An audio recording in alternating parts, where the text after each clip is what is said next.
So I wanted to open tonight. You're in your 7th decade of life, I am. and you told me that you've been curious about astrology since you were in your 20s. And so that means you've probably spent lots of time with your chart, and you probably know it inside and out.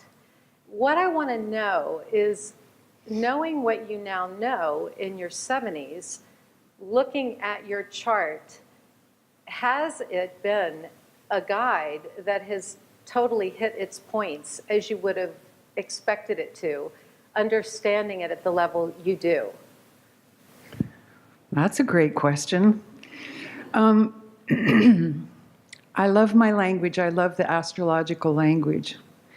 And it grabbed me in 1968, and it hasn't really let go of me. Astrology, when you go to an astrologer and you have your horoscope read, horo is hour and scope is map, a map of the hour. So a horoscope is a geography and a moment in a season. And we step into time and space, and we begin to adapt ourselves to the larger environment. We step into the solar system, and we step into the solar system on Earth, and we begin somewhere. So the simplest thing about astrology is that not all times are like all other times, and not all places are like all other places. So when I think about my introduction to astrology and the first time that I saw my chart, I think the first extraordinary thing for me about it was not anyone is like anyone else.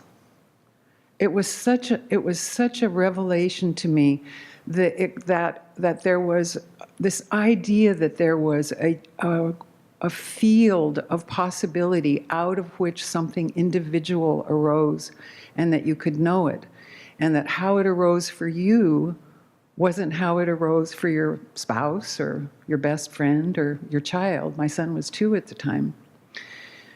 So this is a long-winded way to answer your question.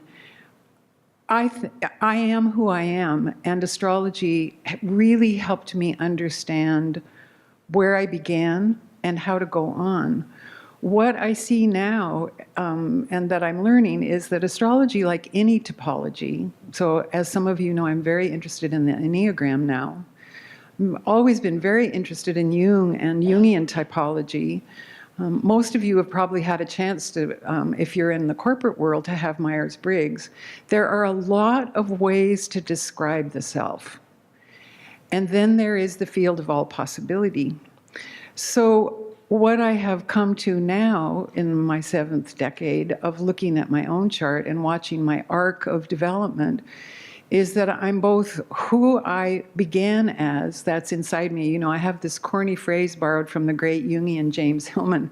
He says, an acorn does not grow up to be a mule.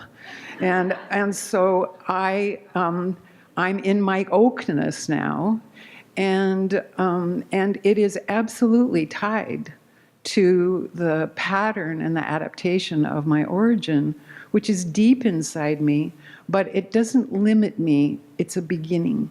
So I would say my relationship to my own understanding of my own life is that astrology has not only brought me deeper and deeper to this self, that's the gift that I get, but that it's given me more flexibility.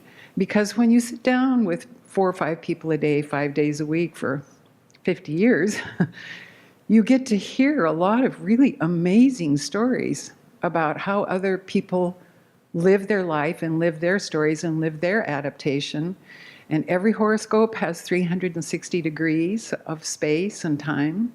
And I've learned from every single story that's come to me. I won't be that story, but it gives me, in my own adaptation, more flexibility and more understanding as I get to meet the whole world, not just my world.